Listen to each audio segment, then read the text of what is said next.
Everyone, কেমন আছো সবাই? আশা করছি সবাই খুব ভালো আছো, সুস্থ আছো। আর আমিও ভীষণ ভালো আছি। আমার নতুন আরও একটি ভ্লগে তোমাদের সকলকে জানাই অনেক অনেক স্বাগত।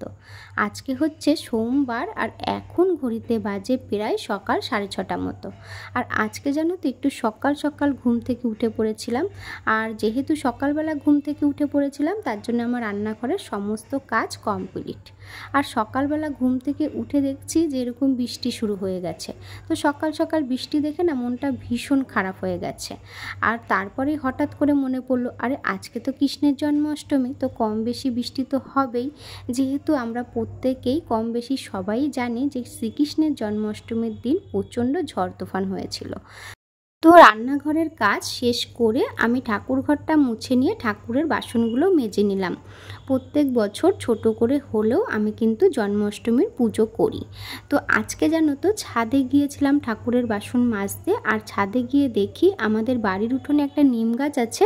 তো নিম পাতাগুলো এত সুন্দর হয়েছে, তার মধ্যে বৃষ্টির জল পড়ছিল। তো দেখে না আর লোভ সামলাতে না পেরে আমি কয়েকটা নিম গাছের পাতা পেরে নিয়ে আসলাম। আর আমি জানো তো নিম পাতা দিয়ে ভাত খেতে ভীষণ ভালোবাসি, বলতে পারো এক থালা ভাত আমি নিম পাতা দিয়ে খেয়ে নিতে পারি। আর আমার শ্বশুর বাড়িতে আমার শ্বশুর মশাই মানে বাবা আর আমি ছাড়া কিন্তু আর কেউ নিম পাতা খেতে সেরকম একটা পছন্দ করে না, মানে খাই না। যাই হোক, সকালের খাওয়া দাওয়া শেষ করে চলে আসলাম দুপুরে রান্না বান্না করতে। তো প্রথমে ভাবছিলাম যে কি রান্না করব, যেহেতু আজকে সোমবার, আমাদের বাড়িতে নিরামিষ রান্না বান্না হয় সোমবারে। আর এমনিতেও জন্মাষ্টমী ছিল, তার জন্য নিরামিষ রান্নাবান্নাই হতো। তো ভাবলাম খিচুড়ি করি আর বেগুন ভাজা আর পটল ভাজা রান্না করি। আর আমাদের বাড়িতে কম বেশি প্রত্যেকেই খিচুড়ি খেতে কিন্তু ভীষণ ভালোবাসে। আর এই দেখো, এদিকে খিচুড়ি রান্না হয়ে গেছে। আর খিচুড়িটা কিন্তু আমি রান্না করিনি, করেছে আমার বর মশাই। আর এখানে আমি ভাজাগুলো করে নিলাম। তো ভাজাগুলো করে নেওয়ার পরে আমার রান্না বান্না তো শেষ। এখন হচ্ছে মাকে বললাম যে মা, তালটা তাহলে তুমি গুলে দাও, যেহেতু তালটা গুলে না দিলে বড়া বানাতে পারবো না আর পুজোও দিতে দেরি হয়ে যাবে। আর এই কাজগুলো না আমি একদমই পারি না। বললে ভুল, হয়তো চেষ্টা করলে পারবো। তো মা করে দেয় বলে আর চেষ্টাও করি না। আর কালকে বিকেলবেলা জানো তো একটুখানি বাজারে গিয়েছিলাম ঠাকুরের জন্য ফুল আর মিষ্টি কিনতে। তো বাজারে গিয়ে না তালের দাম জিজ্ঞেস করছিলাম। তো এক একটা তাল 60 টাকা 80 টাকা এরকম করে বিক্রি হচ্ছিল। তো জন্মাষ্টমীর দিন তো একটু দাম নেবেই। আর আমি জানো তো এই তালটা 2-3 দিন আগেই আনিয়ে রেখেছিলাম, তো তালটা ভীষণ ভালো ছিল। তো যাই হোক, আমি স্নান টান করে চলে এসেছি ঠাকুর ঘরে পুজো দিতে। আর এখনও জানো তো আরও জোরে বৃষ্টি হচ্ছে। তো ভাবলাম প্রথমে ঠাকুরগুলোকে একটু সাজিয়ে গুছিয়ে নিই, তারপরে না হয় বড়াটা বানাবো। আর আজকে অনেক ফুলও ফুটেছিল। তো চলো ঠাকুরগুলোকে আমি সাজিয়ে গুছিয়ে নিই, আর তোমরা দেখতে থাকো আজকের ভ্লগটা। আশা করছি তোমাদের ভালো লাগবে। বাড়ির গাছের ফুলগুলো দিয়ে সাজাতে সাজাতে একদমই ভুলে গেছিলাম যে কালকে যে ফুল কিনে নিয়ে এসেছিলাম। আর প্রত্যেক সোমবারেই হচ্ছে বাবা শিব ঠাকুরের জন্য আকন্দ ফুলের মালা, বেলপাতা এইগুলো নিয়ে আসে। তো হঠাৎ করে মনে পড়লো যে আজকে তো সোমবার, তাহলে আকন্দ ফুলের মালা তো এনেছিলাম আর বেলপাতাটা কালকে আর পাইনি। তো এখন হচ্ছে বাবা ভোলানাথকে আকন্দ ফুলের মালাটা পরিয়ে দিই। আর আমার এদিকে মোটামুটি সাজানো হয়ে গেছে। আর জানো তো আগে কিন্তু এই বাড়িতে এরকম জন্মাষ্টমীর পুজো টুজো মা করতো না। অনেক আগে নাকি মায়ের শাশুড়ি মানে আমার ঠাকুমা শাশুড়ি, উনি নাকি পুজো করতো। তো উনি মারা যাওয়ার পরে আর এইসব পুজো টুজো মা আর করতো না। তো আমি আমার বিয়ের পরে চেষ্টা করি এই জন্মাষ্টমীর দিনে একটুখানি কিছু বানিয়ে ঠানিয়ে ঠাকুরকে পুজো দেওয়ার। যদিও আমার বাড়িতে গোপাল ঠাকুর নেই, আছে এই ছোট ছোট দুখানা কৃষ্ণ, একটা হচ্ছে নারায়ণ ঠাকুর আর একটা হচ্ছে কৃষ্ণ ঠাকুর। তো এই ঠাকুরগুলোকেই আমি একটুখানি বড়া ঠড়া রান্না করে তারপরে হচ্ছে পুজো করি। আর এই ফটো দুটো হচ্ছে মাকে একজনা দিয়েছিল, তো মা সেই থেকে এই ফটো ঠাকুরগুলো এখানে সিংহাসনে পেতে রেখেছে। তো এইগুলো মা পুজো করে। তো আমি আসার পরে তারপরে আমিও পুজোটা করি। আর ভালো লাগে বেশ। আর মনে মনে ভাবি যে একটা গোপাল ঠাকুর থাকলে বেশ ভালো হতো, বা মাঝে মাঝে মনে করি যে কিনবো, কিন্তু সেই সাহসটা পাই না। যেহেতু ধরো গোপাল পুজো করা তো বললেই কিনে ফেললাম বা পুজো করে ফেললাম তা তো না, তাকে এনে আমার যত্ন করতে হবে। আর সেটা যদি না পারি তো কিনে এনে তাকে বসিয়ে আসনে সাজিয়ে রেখে লাভ নেই।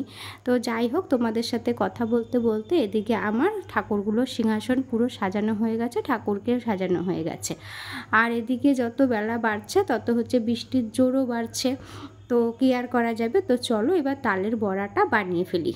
তো এখানে তালের বড়া বানানোর জন্য আমি সমস্ত কিছু নিয়ে নিয়েছি, মানে বড়া বানাতে যা যা লাগে। আর আমি যেভাবে বানাই, হয়তো তোমরা এখন প্রত্যেকেই মানে কম বেশি জানে যে তালের বড়া কিভাবে বানায়, তো আমি যেভাবে বানাই সেটাই আজকে তোমাদের সাথে শেয়ার করছি। তো এখানে আমি নিয়ে নিয়েছি আটা, তারপরে সুজি, নারকেল কোড়া, তাল, কলা, চিনি এগুলো। তো প্রথমে কলাগুলোকে আমি একটু চিনি দিয়ে খুব ভালো করে চটকে নেব, যাতে তালের বড়াটার মধ্যে একটু দানা দানা ভাবটা না থাকে। আর জানো তো এই সমস্ত বড়া টড়া বানানো আমি কিন্তু আগে একদমই কোনো দিনই করিনি বিয়ের আগে, আর বিয়ের পরে মানে প্রথমে যে করেছি তাও না। তো যবের থেকে আমি বিয়ের পরে জন্মাষ্টমী পুজো করি, তো আমি হঠাৎ করে একদিন ভাবলাম যে প্রত্যেকের বাড়িতে এমন জন্মাষ্টমীর দিন কিছু না কিছু ঠাকুরকে বানিয়ে দেয়, তো আমারও ভীষণ ইচ্ছে করলো যে আমিও বানিয়ে দেব। আর জানো তো এইগুলো মানে করতে আমার ভীষণ ভালো লাগে, ঠাকুরকে কোনো কিছু ভোগ রান্না করে দেওয়া বা ঠাকুরের কাজ করা। তো সেই ভালো লাগা থেকে আমিও ভাবলাম যে আমিও বানাবো। তো বড়াটা আমি হট করে মানে মাকে জিজ্ঞাসা করলাম একদিন ফোন করে যে কিভাবে বানাবো। তো মা বললো এইভাবে বানা। তো প্রথমে আমি বড়ার মধ্যে চালের গুঁড়োও দিতাম, কিন্তু তারপরে দেখলাম যে চালের গুঁড়োটা দিলে না কেমন বড়াটা একটু শক্ত হয়ে যায়, তো তারপর থেকে আর চালের গুঁড়োটা ব্যবহার করি না। তো এখানে আমি প্রথমে হচ্ছে কলাটাকে ভালো করে চিনি দিয়ে মেখে নিলাম, তারপরে হচ্ছে সমস্ত উপকরণগুলো একে একে দিয়ে দিলাম। তোমার ময়দা, নারকেল কোড়া, তারপরে হচ্ছে সুজি দিলাম, দিয়ে ভালো করে মিশিয়ে তারপরে তালের কাতটাকে দিয়েও আরেকটু ভালোভাবে মাখিয়ে নিয়েছি, আর একটুখানি মৌরিও দিয়ে দিয়েছি সাথে, তাহলে বেশ ভালো লাগবে। আর মিষ্টিটা যেহেতু আমি চেক করে দেখতে পারবো না, তো মিষ্টিটা পরিমাণ বুঝে দিলাম। তো এটাকে মেখে আমি 15 মিনিট মতো রেখে দেব, আর তারপরে 15 মিনিট পরে আমি বড়াগুলোকে ভেজে নেব। আর এইখানে দেখো এতটুকু তালও বেঁচে গেছে, তো ভাবছি এটা দিয়ে একটুখানি তালের ক্ষীরও বানিয়ে নেব। তো 15 মিনিট হয়ে গেছে, আর আমি এইখানে কড়াইতে তেল দিয়ে বড়াগুলোকে এবার ভাজা করে নিচ্ছি। তো প্রথমে হচ্ছে বেশি বড়া ভাজবো না, অল্প কটা ভেজে আগে পুজোটা দিয়ে নেব, আর তারপরে হচ্ছে বাকি বড়াগুলো পরে ভেজে নেব। তো দেখো এখানে আমার বড়াগুলো ভাজা হয়ে গেছে।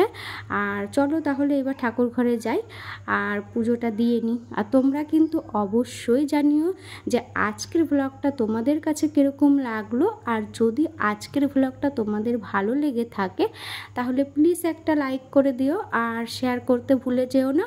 আর এই রকম ভিডিও যদি তোমরা আরও দেখতে চাও তাহলে প্লিজ আমার চ্যানেলটিকে সাবস্ক্রাইব করে আমার পাশে থাকতে পারো। আর যারা অলরেডি আমার চ্যানেলটি সাবস্ক্রাইব করে দিয়েছো তাদেরকে জানাই অসংখ্য ধন্যবাদ। তো এইখানে আমার ঠাকুরের ভোগ সাজানো হয়ে গেছে, তো এবার আমি ঠাকুরকে একটু ধূপ দ্বীপ দেখিয়ে নেব। আর চলো তাহলে।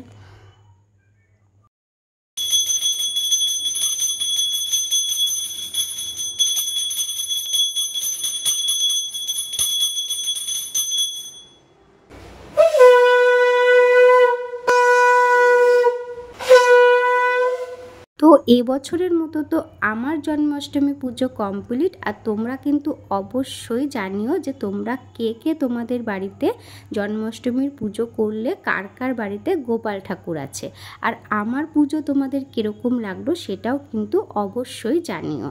আর দেখা হবে নতুন কোনো ভ্লগে। আজকের মতো টাটা, সবাই ভালো থেকো, সুস্থ থেকো।